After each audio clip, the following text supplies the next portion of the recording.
वैज्ञानिकों ने खोजा चमगादड़ की अनोखी प्रजाति हिप्पोसाइड्रोस श्रीलंकेंसिस रखा गया नाम। श्रीलंका में मिली है नई प्रजाति।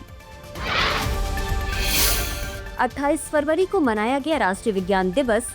Empowering Indian youth for global leadership in science and innovation for विकसित भारत इस साल की रखी गई थीम। रमन प्रभाव की खोज की याद में मनाया जाता है यह दिवस। जयपुर डिक्लेरेशन के साथ संपन्न हुआ सर्कुलर इकोनॉमी फोरम। सदस्यों ने अपशिष्ट प्रबंधन की नीतियों को मजबूत करने की जताई इच्छा। जयपुर में आयोजित किया गया था सर्कुलर इकोनॉमी फोरम।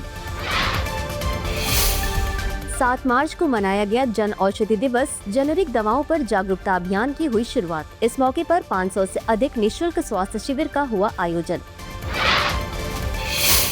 केंद्र सरकार का एक बड़ा ऐलान। IRCTC और IRFC को नवरत्न कंपनी का दर्जा देने की दी मंजूरी। रेल मंत्रालय के अंतर्गत काम करती हैं दोनों कंपनियां। हाल ही में 28 फरवरी को राष्ट्रीय विज्ञान दिवस मनाया गया। 2025 के लिए इस दिन की theme empowering Indian youth for global leadership in science and innovation for विकसित भारत रखी गई है। यह दिन रमन प्रभाव की खोज की घोषणा को मनाने के लिए रखा गया है। रमन प्रभाव की खोज सर CV रमन के द्वारा 28 फरवरी 1928 को की गई थी। बता दें कि डॉक्टर CV रमन का जन्म 9 नवंबर 1888 को तिरुचिरापल्ली में हुआ था। उन्हें साल 1930 में रमन प्रभाव की खोज के लिए नोबेल पुरस्कार से सम्मानित किया गया था। वे नोबेल पुरस्कार पाने वाले पहले भारतीय वैज्ञानिक थे। रमन प्रभाव के तहत सर CV रमन ने अनेक ठोस और तरल पदार्थों पर प्रकाश के किरण के प्रभाव का अध्ययन किया। उन्होंने पाया कि जब प्रकाश किसी पारदर्शी माध्यम से गुजरता है तो उसके वर्ण या रंग में परिवर्तन आ सकता है। यह परिवर्तन तब होता है जब प्रकाश के फोटोन पदार्थ के अणुओं से टकराते हैं और ऊर्जा का कुछ अंश खो देते हैं या प्राप्त कर लेते हैं। इस खोज से प्रकाश की प्रकृति और पदार्थ की आणविक संरचना को समझने में नई दिशा मिली। गौरतलब है कि 1954 में सर CV रमन को भारत रत्न से सम्मानित किया गया था। जानकारी के लिए बता दें कि राष्ट्रीय विज्ञान दिवस मनाने की घोषणा 1986 में राजीव गांधी की सरकार के समय की गई थी। दरअसल 1986 में national council for science and technology communication ने केंद्र सरकार से 28 फरवरी को राष्ट्रीय विज्ञान दिवस घोषित करने की मांग की। इसके बाद 28 फरवरी 1987 को पहला राष्ट्रीय विज्ञान दिवस मनाया गया।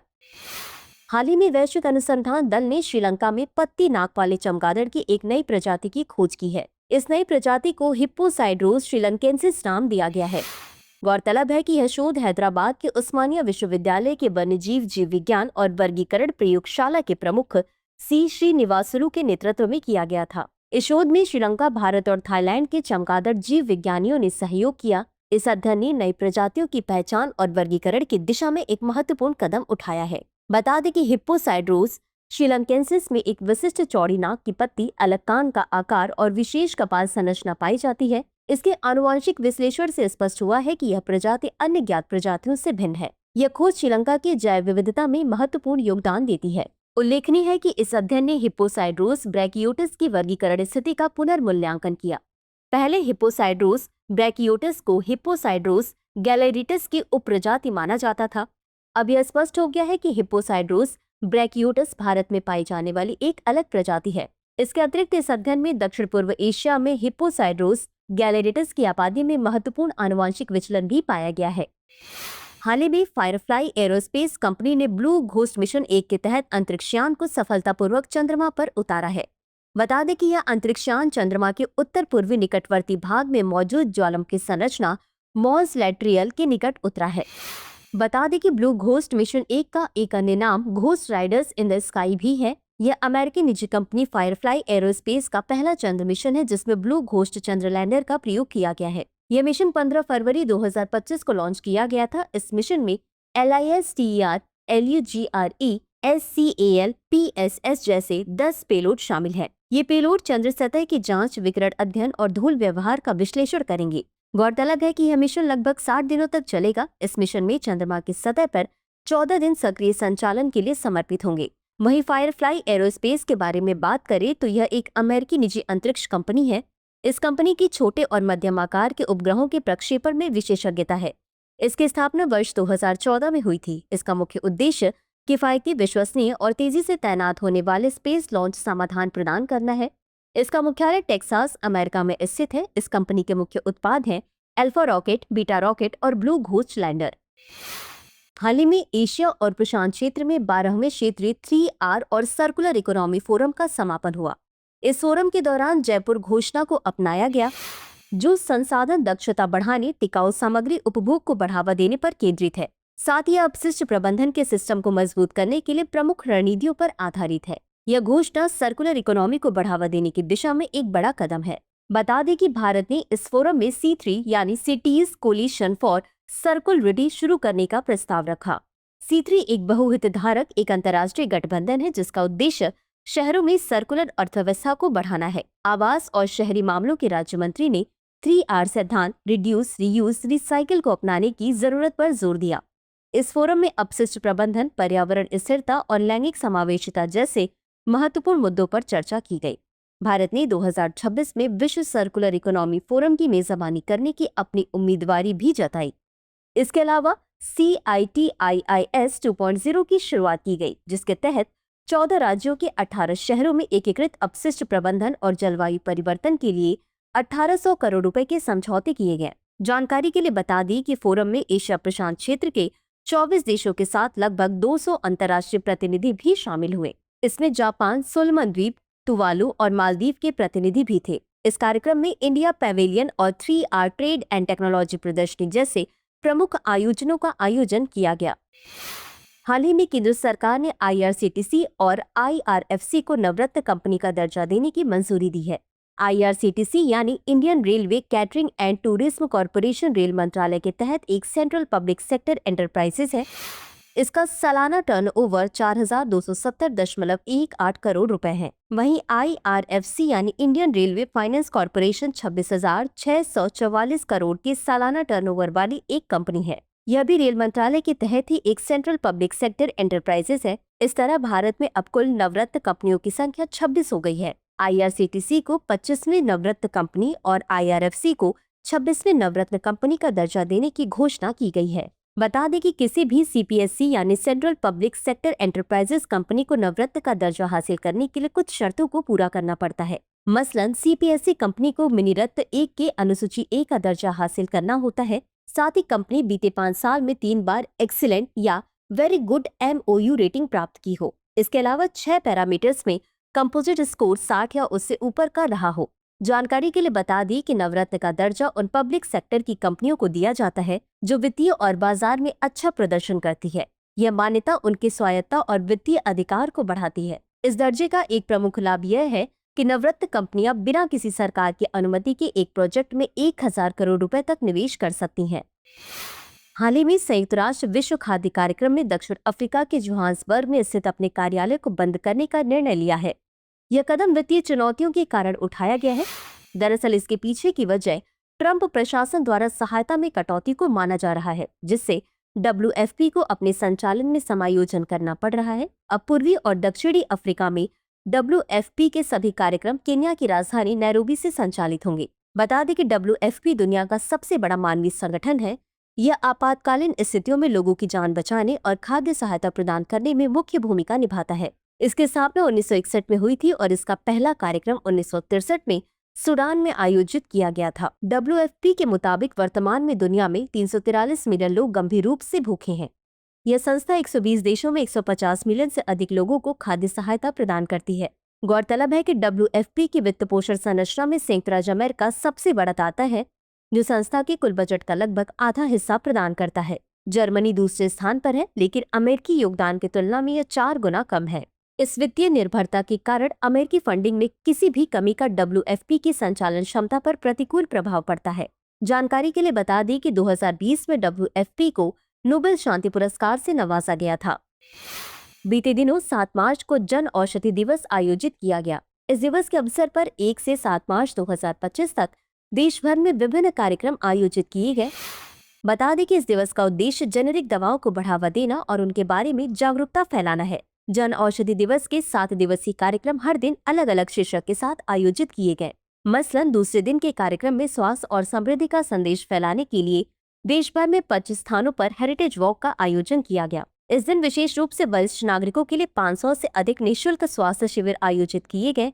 इसी तरह कार्यक्रम का चौथा दिन महिला स्वास्थ्य को केंद्र में रखकर आयोजित किया गया। इस दिवस के दौरान महिलाओं को सम्मानित करने के लिए विभिन्न कार्यक्रम आयोजित किए गए। साथ ही जन औषधि केंद्रों के माध्यम से बेचे जा रहे विभिन्न महिला केंद्रित उत्पादों के बारे में भी जानकारी दी गई। उल्लेखनीय है कि वर्तमान में देश भर में 15,000 से अधिक जन औषधि केंद्र स्थापित किए जा चुके हैं, जो लगभग सभी जिलों को कवर करते हैं। सरकार ने 31 मार्च 2027 तक देश भर में 25,000 जन औषधि केंद्र खोलने का लक्ष्य निर्धारित किया है। जन औषधि केंद्र का उद्देश्य सस्ती और उच्च गुणवत्ता वाली जेनेरिक दवाओं की उपलब्धता को बढ़ावा देना है।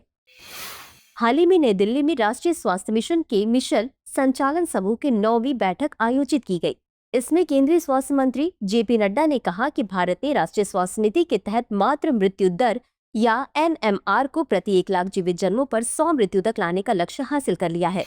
बता दें कि मातृ मृत्यु दर किसी विशेष अवधि में प्रति 1 लाख जीवित जन्मों पर गर्भावस्था या प्रसव से संबंधित कारणों से होने वाली माताओं की मृत्यु को दर्शाता है। यह किसी भी देश या क्षेत्र की प्रसूति स्वास्थ्य सेवाओं की गुणवत्ता और महिलाओं के स्वास्थ्य देखभाल की स्थिति को मापने का एक महत्वपूर्ण संकेतक है।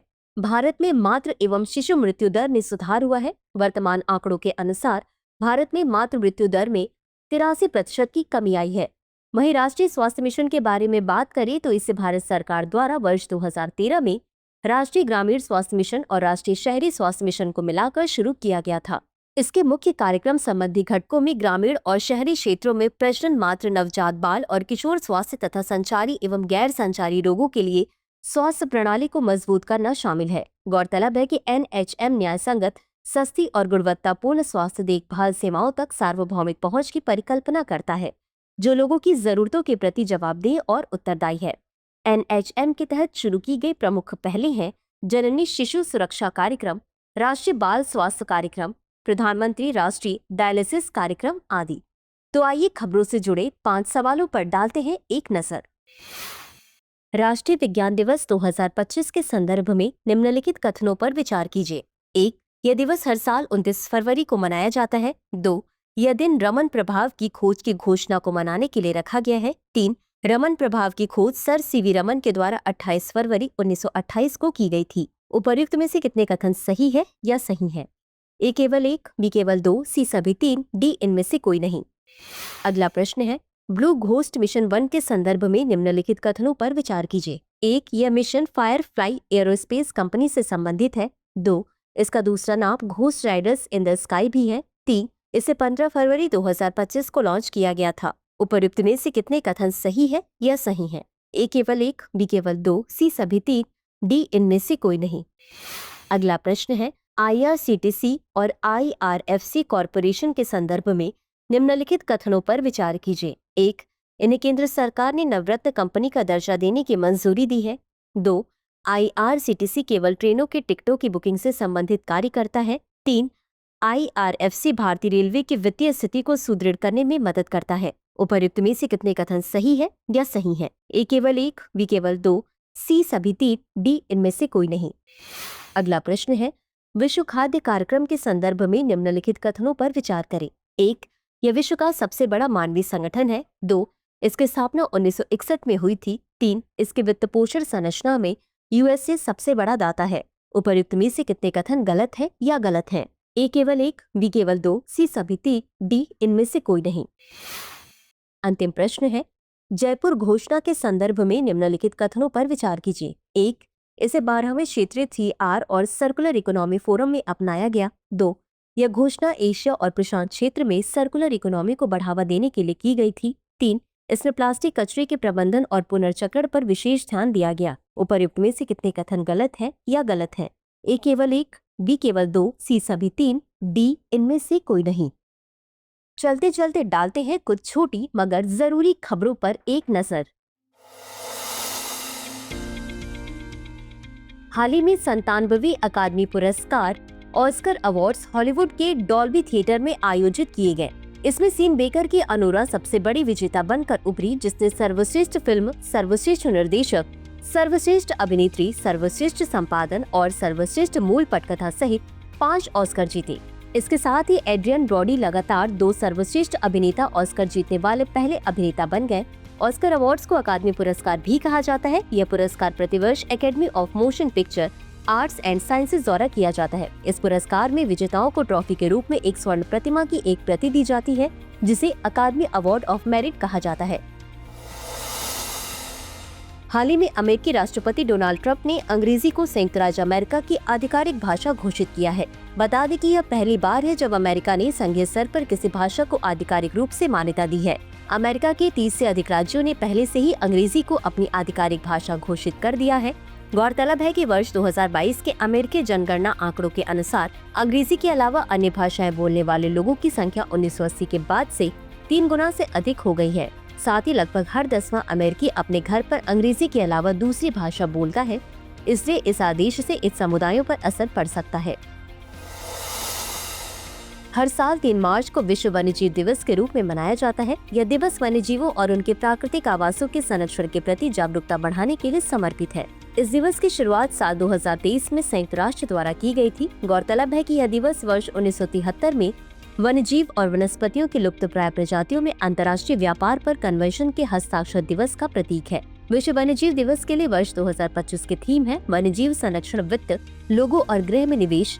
यह थीम वन्यजीव संरक्षण के लिए वित्तीय संसाधनों की आवश्यकता और उनके सतत उपयोग पर जोर देती है।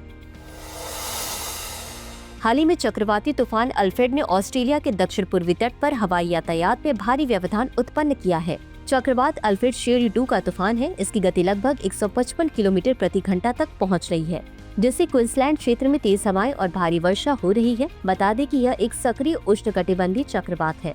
यह चक्रवात 20 फरवरी को कोरल सागर में एक उष्णकटिबंधीय निम्न से उत्पन्न हुआ था। गौरतलब है कि चक्रवात में सामान्यतः निम्न वायुदाब का केंद्र होता है। इसके चारों ओर समवायुदाब रेखाएं संकेंद्रित रहती हैं तथा परिधि या बाहर की ओर उच्च वायुदाब रहता है। हाल ही में 2024 में विश्व बैंक समूह और अफ्रीकी विकास बैंक ने मिलकर मिशन 300 लॉन्च किया है।